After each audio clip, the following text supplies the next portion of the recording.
আসসালামু আলাইকুম ভিউয়ার, সবাই কেমন আছেন? আশা করি আল্লাহর রহমতে সবাই ভালো আছেন। তো সুমন টেকনিশিয়ান ইউটিউব চ্যানেলে আসাছেন আপনাদের অসংখ্য ধন্যবাদ। তো আজকের ভিডিওটা ইজি বাইকের কন্ট্রোল বক্স সার্ভিসিং করবো, আর সেটাই আপনাদের সামনে দেখাবো। আমাদের ভিডিও দেখে যদি আপনাদের ভালো লেগে থাকে অবশ্যই লাইক এবং শেয়ার করবেন। তো চলুন ভিডিওটা দেখে আসি।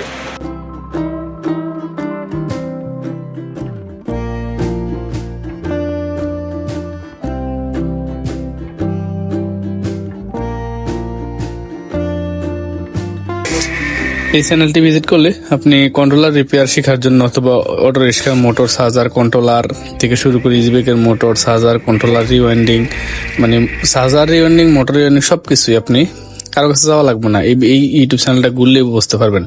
তো এই কন্ট্রোলারটা কি সমস্যা, সর্বপ্রথমে আমরা এই হোমসে এনে ডায়েট মোডে সিলেক্ট করে নেব মিটারটাকে বরাবরের মতো। তারপর আমরা এই কন্ট্রোলার লাল তার এবং মিটারে কালো তার ধরবো, ধরে মোটরের যে 3টা ফেজ আছে এগুলো আমরা মেপে দেখবো। দেখুন 424 ঠিক আছে, এটাও 424, এটাও ঠিক আছে। এটা দেখুন, এটা এলোমেলো দেখাচ্ছে, তাহলে এটা ঠিক নাই। হ্যাঁ, আমরা মোটামুটি ধরে নিলাম। তো এখন আমরা পজিটিভ সেকশনের হলুদের সমস্যা দেখলাম এবং নেগেটিভ সেকশনের কন্ট্রোল বক্সের কালো তার এবং মিটারের লাল তার, মানে নেগেটিভ সেকশনে চেক করবো সব ঠিকঠাক আছে কিনা।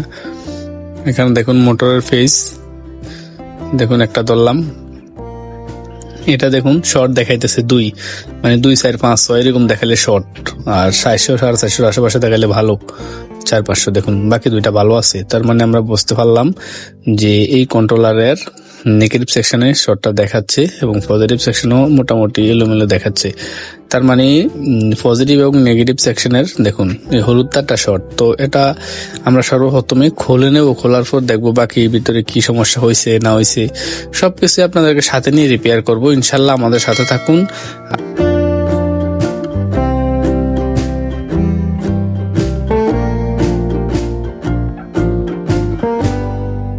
কোন কন্ট্রোলার কিভাবে সমস্যার সমাধান করতে হয় সবকিছু দেখুন। আবার একটু যদি মেপে দেখি, এটা হলো লাল তার কন্ট্রোল বক্সের, মিটারে কালো তার দিয়ে দেখুন এই সাইডে ঠিক আছে, এটা ঠিক নাই, এটা এলোমেলো দেখাচ্ছে, এটাও ঠিক আছে। মানে এগুলো মোসফেটের মাপ, মানে 400 থেকে 500 দেখাবে সব কন্ট্রোলারের ক্ষেত্রে। দেখুন এটা 500, এটাও ঠিক দেখাচ্ছে, এটা 2 মানে শর্ট নেগেটিভ সেকশনের এই ক্রস দেখুন 500, ওই দুইটা ঠিক আছে। তো এখন আমরা বডি থেকে এটা আলাদা করে নিতে হবে। বডি থেকে আলাদা করে নেওয়ার জন্য আমরা এটার 3টা না থাকে এলেঙ্গি দিয়ে এগুলো আমরা অবশ্যই খুলে নেব। নেওয়ার পর আমরা বডি থেকে আলাদা করে দিব। এই কন্ট্রোলার গুলো রিপেয়ার করতে একটা ঝামেলা হলো এই কন্ট্রোলার গুলো খোলা ফিটিং অনেক কষ্ট, কারণ খোলা ফিটিং করতে যে সময়টা লাগে এই সময়টা অন্যান্য মিশুকের কন্ট্রোলার 2টা 3টা ঠিক করে লওয়া যায় সাধারণভাবে, যদি সাধারণ সমস্যা হয়। মনে করেন এটা একটা করতে হবে, ওইটা 2টা করা যায়, একেবারে অনায়াসে 2টা 3টাও করা যায়। তো এগুলা খোলা ফিটিং করতে প্রচুর সময় নিয়ে নেয়। তো কিন্তু কাজ কিন্তু একই, মিশুকের এইটা বা রিক্সার স্কুটির এগুলোর কাছাকাছি কাজ। আপনি যদি একটা বুঝতে পারেন মিশুকের, বাকি সবগুলো বুঝতে পারবেন।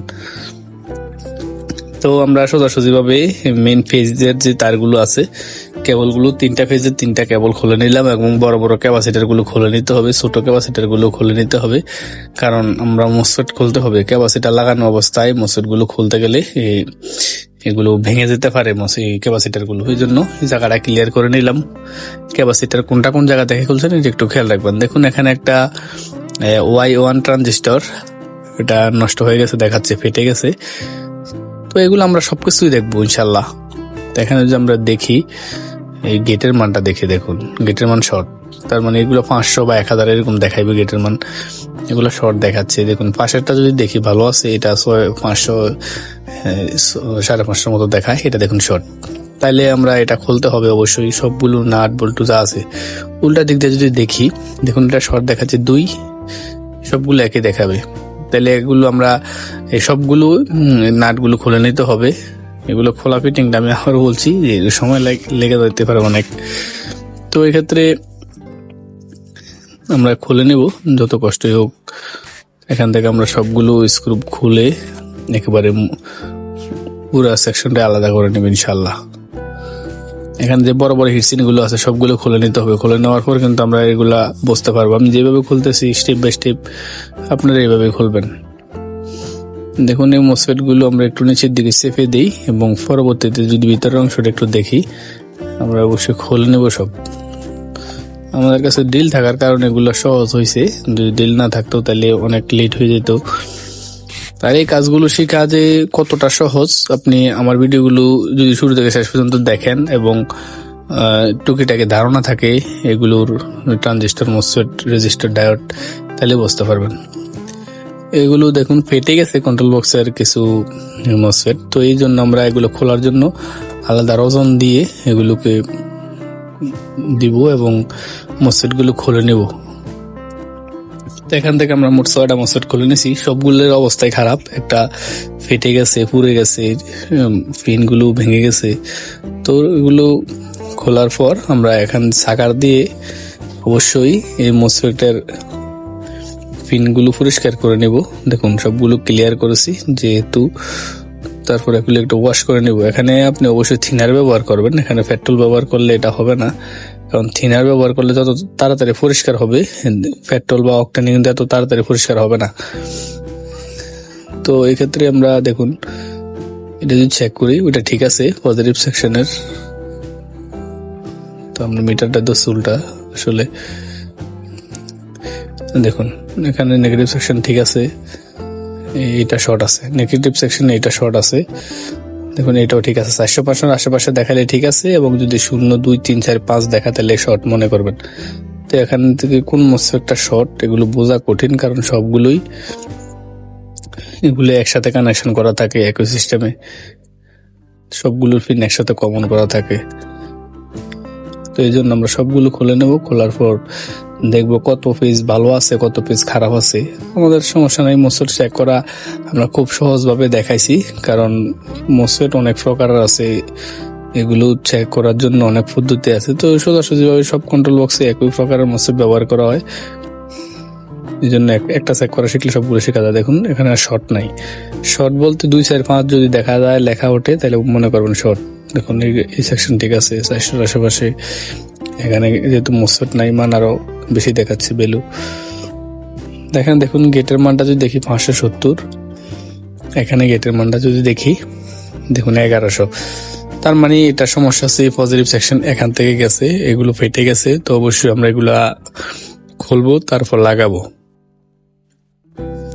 সর্বপ্রথমে আমরা আই টেস্টে যে জিনিসগুলো দেখলাম, আসলে ক্যামেরা একটু বাইরে বেরিয়ে করতেছে, তো যাই হোক আই টেস্টে দেখবো। এটা ছিল Y1, দেখুন এটা এই সেকশনের এই জায়গা, মানে 3 সেকশনের সেম জায়গা, সেম মসফেট, ডায়োড, রেজিস্টার সব সেম টু সেম লাগানো থাকে। তাহলে Y1 আমরা নতুন একটা লাগাবো, তার আগে এটা খুলে নেব। এগুলো হটগান দিয়ে করলে সবচেয়ে ভালো হয়, কাজগুলো খুব দ্রুত করা যায়। তো এখানে Y1 যেহেতু ফাটা ছিল, ওই ক্ষেত্রে আমরা Y1 আবার আগের মতো করে লাগিয়ে দিব। সোজাভাবে লাগানো শেষ এবং আমরা ওয়াশ করে নিলাম থিনার দিয়ে ওয়াশ করে নেওয়ার পর এখন আমাদের আগের স্টেপ আমরা আবার দেখুন যদি মাপি, দেখুন তাও আবার 1100 দেখাচ্ছে, তার মানে আরো সমস্যা আছে কোথাও। তো যেহেতু পজিটিভ সাইডের এই জায়গাটা পজিটিভ সেকশনের, তখন এখানে একটা Y2 আছে, তো Y2টা এখানে ভালো দেখা যাচ্ছে ফিজিক্যালি। তো Y2 চেক করার জন্য, Y2 হলো পিএনপি ট্রানজিস্টর, এটার বেসের মধ্যে আমরা মিটার নেগেটিভ লাগাবো এবং উপরে দেখুন এখানে দেখাইতেছে শর্ট, তার মানে 600 আশেপাশে দেখালে ভালো। দেখুন এই মিটার কালেক্টরের মধ্যে 600 আশেপাশে দেখালে ভালো, কিন্তু এখানে দেখাইতেছে 500 একটাতে আর একটাতে 2, তার মানে শর্ট। তো আমরা যদি শিওর হওয়ার জন্য পাশেরটা মেপে দেখি, দেখুন 675, আবার দেখুন 675, তার মানে এই পাশেটা ঠিক আছে। এগুলা কিন্তু সেম টু সেম ভাবে থাকে, 3টা সেকশনের সবগুলো ট্রানজিস্টর, রেজিস্টার, ডায়োড সবগুলো সেম টু সেম থাকে। তাহলে আমরা এখানে Y2 ট্রানজিস্টরটা খুলবো, খোলার পর নতুন একটা লাগাবো। এগুলো কিন্তু 2 থেকে 4 টাকার মধ্যে কিনতে পাওয়া যায় পার পিস।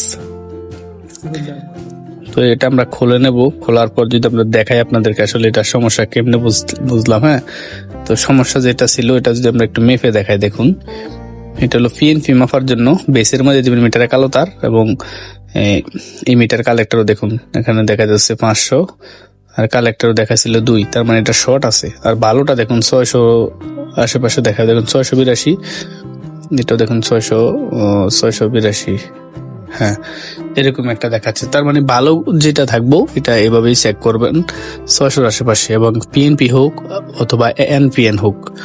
তো Y2 হলো পিএনপি। তো পিএনপি চেক করার জন্য কিভাবে চেক করতে এটা আমি বললাম। ইনশাল্লাহ যারা এগুলা পিএনপি এনপিএন যেগুলো আছে Y1 1HD 1HC যেগুলো আছে সবগুলোই কিভাবে চেক করবেন সেটাও আপনাদেরকে দেখাবো স্টেপ বাই স্টেপ। দেখুন 571 দেখাচ্ছে ভালোটা, এবং খারাপটা দেখুন। দেখুন তারপর দেখা যাচ্ছে 1400 হাই ভ্যালু, এখানে দেখাচ্ছে 1200। তাহলে হাই ভ্যালুতে সমস্যা আছে। তাহলে আমরা আরো কিছু দেখতে হবে চেক করে, যে কোথাও কোনো না কোনো জায়গায় তো সমস্যা অবশ্যই আছে।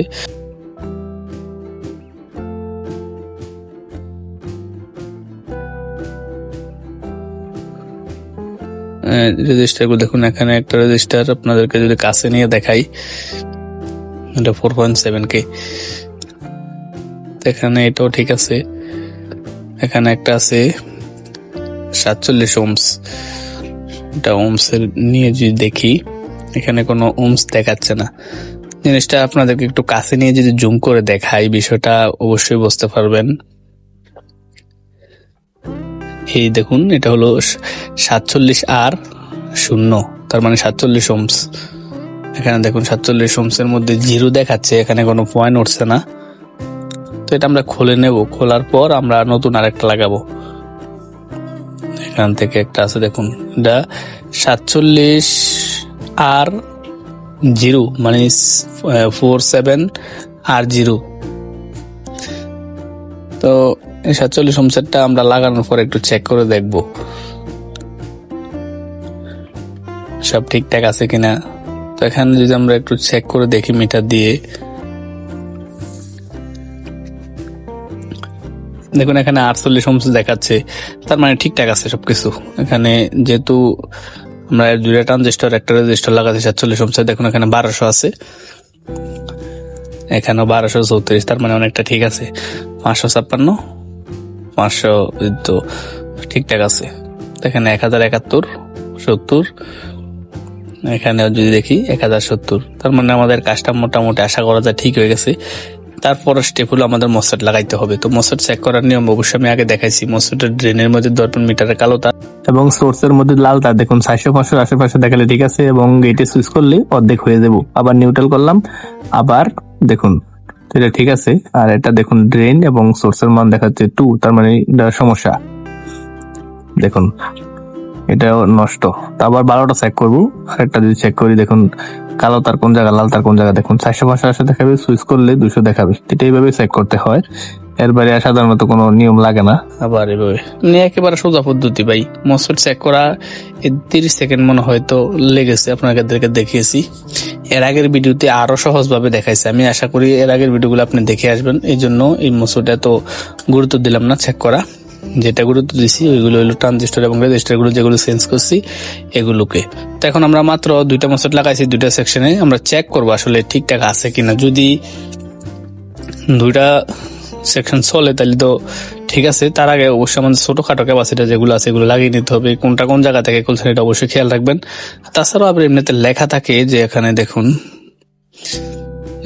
470 50 ইউএফ 470 ইউএফ 50 ভোল্ট এরকম ভাবে লেখা থাকবে। তো কোনটা কোন জায়গা থেকে খুলছেন অবশ্যই এটা খেয়াল রাখবেন। না খেয়াল না থাকলে অবশ্যই ছবি তুলে রাখবেন আগে।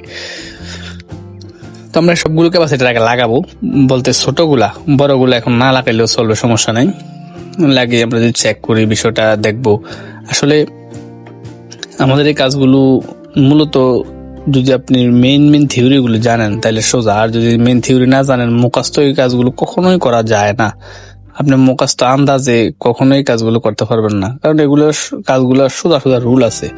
সাধারণত এখানে দেখুন যে আইসি গুলো আছে, দেখুন ডায়োড T4 ডায়োড। এখানে আইসি লাইন গুলো দেখুন মোট 5টা তার আছে। 5টা তারের জন্য এই 3টা 2.2K রেজিস্টার থাকবে এবং 3টা T4 ডায়োড এবং 3টা ক্যাপাসিটর। এখানে মোটরের আইসির জন্য হলুদ সবুজ নীল তারের জন্য, আর এটাতে থাকবে। আর এই সবুজ তার সাধারণত আর দ্বিতীয় একটা থাকবে, সেটা হলো অ্যাক্সেলেটরের জন্য। এটা হলো যে ডায়োডের মাথার মধ্যে যেটা আছে এইগুলাই আর কি। তো এগুলো চেনার জন্য অবশ্যই এই যে 3টা ডায়োড দিয়ে T4 ডায়োড দিয়ে যেই জায়গা থেকে লাইনগুলো গেছে এগুলো হলো আইসির লাইন। তো আমরা আর বাকি একটা যে সবুজ তার আছে এটা এসপি, দেখুন লেখা আছে এসপি তার, যেটা আর এটা হলো লাল তারটা, এগুলো হলো অ্যাক্সেলেটরের তার। তো আমরা আসলে আস্তে আস্তে এগুলা তো অবশ্যই জেনে থাকবেন, আপনি বাইরের তারগুলো দেখতে বুঝতে পারবেন। আর এই কোর্সটা হলো আমাদের শুধু যেই সমস্যাটা আসবো ওই সমস্যাটাই আমরা সমাধান করে দেখাবো আপনাদেরকে। এই সমস্যাটা সমাধান করার জন্য যত কাজ করা লাগে আপনাদেরকে সাথে নিয়ে কাজগুলো করবো। আর যারা এগুলো দেখে বুঝতে পারবেন না তাদের জন্য আলাদা আমরা কোর্সের ভিডিও বানাবো আর একটা প্লে লিস্টের মধ্যে, শুরু থেকে শেষ পর্যন্ত কন্ট্রোলারের। তো এখন আমরা যদি চেক করে দেখি ঠিকঠাক আছে কিনা, দেখুন আমাদের কন্ট্রোলারটা ঠিকঠাক আছে ইনশাল্লাহ, দেখুন ঠিক হয়ে গেছে। তার মানে এখন আমরা শুধু মসফেট গুলো লাগাইয়া ফিটিং করলে হয়ে যাবে। দেখুন আমাদের কাজটা হয়ে গেল। তো এখন আমরা যদি ডাইরেক্ট দিয়ে চেক করি একটু ঠিকঠাক আছে কিনা, দেখুন খুব সুন্দরভাবে চলতেছে। এখন যতটুকু কাজ বাকি আছে এতটুকু কাজ মানে বাকি নাই, শুধু বড় ক্যাপাসিটার গুলো লাগাবো আর মসফেট গুলো লাগাবো। এতটুকু কাজ করতে প্রায় আধা ঘন্টার উপরে লাগবে। এই জন্য বলছি যে কাজগুলা করা সহজ, কিন্তু খোলা ফিটিং করাটা অনেক সময় সাপেক্ষ কাজ। দেখুন এখন এগুলো লাগাতে গেলে আধা ঘন্টা 40 মিনিট লাগবে। তো যাই হোক আমাদের সাথে থাকুন, আমরা ভিডিওর মধ্যে 10 মিনিটের মধ্যে কভার করে ফেলবো শর্টকাট করে। তারপরও কিছু কথা বলি যদি খেয়াল করেন। কন্ট্রোলার রিপেয়ার করার জন্য সবচেয়ে কমন যে ট্রানজিস্টর গুলো পাই আমরা G1, Y1, 1HC, এগুলো হলো NPN, আর PNP গুলো হলো Y2, G2, 1HD। এই মোট 6টা ট্রানজিস্টর সবচেয়ে কমন, এগুলো ঘুরে ফিরে বারবার আসে। তো এগুলো কিভাবে মাপতে হয় সেগুলো আমরা স্টেপ বাই স্টেপ একটার পর একটা দেখবো। আর এখানে কিছু নির্দিষ্ট কম্পোনেন্টই আছে বারবার নষ্ট হবে। আপনি কোন রেজিস্টারটার মাপ কিভাবে বের করতে হবে, আশা করি রেজিস্টারের মাপ আপনারা বোঝেন। যদি না বোঝেন একেবারে 5 মিনিটের একটা ভিডিও যদি দেখেন রেজিস্টারের মাপগুলো সবগুলো শিখে ফেলতে পারবেন। তো রেজিস্টারের মাপগুলো শিখে গেলে কোন রেজিস্টার মাপ দিলে কত ভ্যালু দেখাবে, এটা নষ্ট হলে চেঞ্জ করে দিবেন। অথবা ট্রানজিস্টার কিভাবে মাপতে হয় সেটাও দেখাইলাম। NPN মাপেন আর PNP মাপেন সবগুলো কিন্তু 600 আশেপাশেই দেখাবে। জিনিসটা হলো কাজগুলা করতে করতে আপনি যখন এক্সপার্ট হয়ে যাবেন তখন এগুলা কোনটা কিভাবে চেক করতে একবারে আপনি খুব সহজভাবে বুঝে ফেলবেন ইনশাল্লাহ। এই কাজগুলো আসলে সহজ। আমি আবারও বলছি, আপনি দেখেন আমি যে কাজগুলো করি কোনো কিছু লুকাই না আপনাদের সামনে। এই কাজটা ওকে করতে যতটুকু কাজ করা লাগে ততটুকু আপনাদেরকে সাথে নিয়ে আমি করতেছি। এখানে কোনো কিছু লুকানোর কিছু নেই, আর লুকাই তো আমার কোনো লাভও নাই। আমি আপনাদেরকে 100টা কন্ট্রোলার রিপেয়ার করে আপনাদেরকে দেখাইতেছি যাতে আপনারা নিজেই বুঝতে পারেন যে কত পার্সেন্ট কাজ সহজে ওঠে, কত পার্সেন্ট কাজে কি কি সমস্যা হয়, এগুলো আপনি দেখলেই বুঝতে পারবেন। আর ইউটিউবে এরকম ভিডিও আজ পর্যন্ত কেউ দেয় নাই, হয়তো আমি ভিডিও দেওয়ার পরে অন্য কেউ দিতে পারে। এজন্য অবশ্যই আমাদের সাথে থাকুন। আর কন্ট্রোলার রিপেয়ার বলতে ইলেকট্রিক গাড়ির মোটর চার্জার কন্ট্রোলার, মিশুকের 48 ভোল্টের চার্জার অথবা 60 ভোল্টের charger rewinding, easy bike charger rewinding, ইজিবেকের controller repair, MOSFET diode section যত কিছু আছে, 16 ভোল্ট, তারপর আছে 5 ভোল্ট, তারপর আছে 4.3 ভোল্ট অ্যাক্সেলেটরের জন্য। তো আমরা সবকিছুই এখন আমরা ঝালাই করার পর আমরা অবশ্যই টুইজার দিয়ে এই পিনগুলো আলাদা করব। আলাদা করার পর ওয়াশ করে থিনার দিয়ে ওয়াশ করে একটু তুলা দিয়ে আমরা অবশ্যই এটাকে পরিষ্কার করে নেব। পরিষ্কার করার পর এখন আমরা বড় বড় ক্যাপাসিটার গুলো লাগাবো। লাগানোর জন্য আমরা একটু কিভাবে লাগাচ্ছি এটা আমরা যদি দেখি, খুব সহজভাবে আশা করি ক্যাপাসিটার গুলো লাগানো আপনাদেরকে শেখাতে হবে না, আমরা নিজস্ব পদ্ধতিতে লাগাচ্ছি, আপনারা আপনাদের মতো করে লাগিয়ে নেবেন। তো তারপর আছে দিক দিয়ে লাল লাল ক্যাপাসিটার গুলো এগুলো লাগাতে হবে। তো আমাদের খুব সহজভাবে কিন্তু কাজটা হয়ে গেছে। কাজগুলা করার জন্য আমরা কি কি করলাম আপনাদের সাথে নিয়ে করলাম। এখন আমরা মোটরের মেইন ফেজগুলো লাগিয়ে দেব। তো মোটরের মেইন ফেজগুলো লাগানোর জন্য যেভাবে যেটা ছিল যেখানে ছিল সেম টু সেম ভাবে সেম জায়গায় লাগিয়ে দিতে হবে। এর জন্য নতুন করে আর কিছু করা লাগে না। অবশ্যই আমি জানি যারা এই কাজগুলো ভিডিওগুলো দেখছেন তারা অবশ্যই টুকিটাকি কিছু না কিছু কাজ জানেন, এর জন্য আমাদের ভিডিওগুলো দেখতেছেন। আর একেবারে জিরো যারা তাদের জন্য এই ভিডিওগুলো তত একটা উপকারে আসবে আশা করি, কারণ আপনি তো রিয়েলি বুঝতে পারবেন যে কতটুকু কাজ আমরা করতে হয় একটা কন্ট্রোলার ওকে করার জন্য। এর আগে আমাদের প্রায় 5-6টা ভিডিও দিয়ে ফেলেছি, অবশ্যই ভিডিওগুলো দেখে নেবেন। তো এখানে আমরা টিউবলাসা ব্যবহার করতেছি, এটা 60 টাকা 70 টাকার মতো নিবে। এটা একটা সিলিকনের মতো রাবার জাতীয়, এটা অনেক হিট সহ্য করতে পারে। ইঞ্জিনের পিস্টন খুললে এগুলো লাগানো হয় এই গ্যাসকেটের মধ্যে। দেখুন এই টিউবলাসাটা যদি দিয়ে দিই এটা ওয়াটারপ্রুফ হয়ে যাবে। এটা পানির নিচে চুবিয়ে রাখলেও এটা দিয়ে কিন্তু পানি ঢুকবে না কন্ট্রোলারের ভিতরে। যদি আপনি ভালোভাবে টিউবলাসাটা দেন, এটা কন্ট্রোলারটা পানির নিচে ভরে একেবারে চুবিয়ে রাখলেও কিন্তু পানি ঢুকবে না। এটা একেবারে ওয়াটারপ্রুফ হয়ে যাওয়ার সম্ভাবনা আছে। যাই হোক, আমরা খুব সহজভাবে কিন্তু কাজটা করে ফেললাম। এখন আমরা যেটা যেভাবে ছিল ওয়াটারপ্রুফ করার জন্য অবশ্যই আমরা এই টিউবলাসাটা ব্যবহার করলাম। আর এখানে মেইন 3টা নাট দিয়ে হিটসিনটি লাগানো ছিল, মানে মেইন কন্ট্রোলারটা। তো এগুলো আমরা আবার সুন্দরভাবে লাগিয়ে দেব। তো লাগানোর জন্য আসলে এগুলো লং ভিডিও করার কোনো প্রয়োজন নাই, অবশ্যই আপনারা বুঝতে পারবেন। তো আমরা খুব সহজেই কাজটা করলাম। আসলে এখানে একটু দিয়ে দিব যাতে উপরের ইয়েটা লেগে থাকে এই কাভারটা। তো আমাদের কাজটা কেমন হয়েছে এটাও একটু আমাদেরকে জানাবেন, বা কোন কোন জিনিসগুলো আপডেট করলে ভালো হয় বা আপনারা বুঝতে সুবিধা হবে অবশ্যই আমাদেরকে জানাবেন। জানালে আপনাদের চাহিদা অনুযায়ী, যেহেতু আপনাদের জন্য ভিডিও বানাচ্ছি, ওই ক্ষেত্রে আপনাদের চাহিদাটা সবার আগে আপনাদের কেমন করে বানাইলে ভালো হয় এটা অবশ্যই আমাদেরকে রিকমেন্ড করবেন। আর কোথাও যদি কোনো ভুল দেখেন অবশ্যই আমাদেরকে জানাবেন, কারণ আমরা তো মানুষ, অবশ্যই ভুল করতেই পারি। অবশ্যই আমরা নিজেকে আপডেট করে নিব।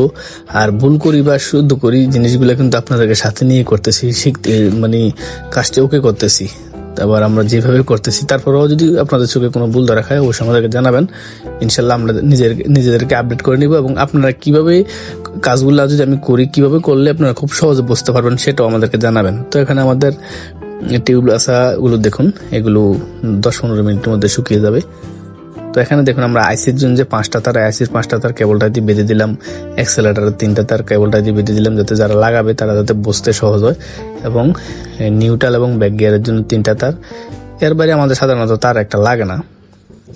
এখানে মোট আমরা বলেছিলাম যে 14টা তার, তো 14টা এখানে ডাটা কন্ট্রোলার লাগে হলো 14 আর +3 17টার মতো এগুলো লাগবে। তো এখন আমরা চেক করে দেখি, যদি দেখুন সব ঠিকঠাক। আর এতক্ষণ আমাদের সাথে থাকার জন্য ধন্যবাদ। আর বিষয়টা এখন আমরা লোডটা টেস্ট করে দেখবো। দেখুন 2 তার একত্র দিয়ে দিলেই যদি কন্ট্রোলার মোটরটাকে ঘুরাতে পারে তাহলে বোঝা গেল যে লোড ওকে আছে, লোডে গিয়েও এটা শক্তি ভালোভাবে দিতে পারবে। তো এখন লোডটা টেস্ট করার জন্য 2 তার একত্র আমরা শর্ট করে রেখেছি। দেখুন এখানে এম্পিয়ার নিতেছে কত, এম্পিয়ার নিতেছে 30-36। এখানে আবার আমরা খুলে দিই, আমরা রিক্সার মোটর দিয়ে ডাটাই কন্ট্রোলারটাকে ঘুরাচ্ছি। দেখুন একবারে ধরলে কিন্তু অনেক প্রচুর পরিমাণে আগুন চলতেছে। যাই হোক, আমাদের কাজটা হয়ে গেলেও আমাদের কাজের অবশ্যই কোন কোন দিকগুলো আপডেট করা প্রয়োজন অবশ্যই আমাদেরকে জানাবেন। আমরা আপনাদের চাহিদা অনুযায়ী আমরা ভিডিওগুলো বানাবো, এবং আপনারা যাতে খুব সহজে বুঝতে পারেন। যেহেতু কষ্ট করে ভিডিও বানাই, অবশ্যই আপনারা যদি সন্তুষ্ট না হন তাহলে তো অবশ্যই আমাদের ভিডিও বানিয়ে লাভ নাই। অবশ্যই আপনাদের যেভাবে আমরা কাজগুলো করলে আপনারা খুশি হবেন বা বুঝতে সুবিধা হবে, অবশ্যই আমাদেরকে কমেন্ট করবেন, আমাদেরকে জানাবেন। আর আমাদের কোনো জিনিস যদি ভুল তথ্য দিয়ে থাকি অবশ্যই আমাদেরকে রিকমেন্ড করবেন। আমরা আগামীতে এগুলো শুদ্ধ করে নেওয়ার চেষ্টা করবেন ইনশাল্লাহ।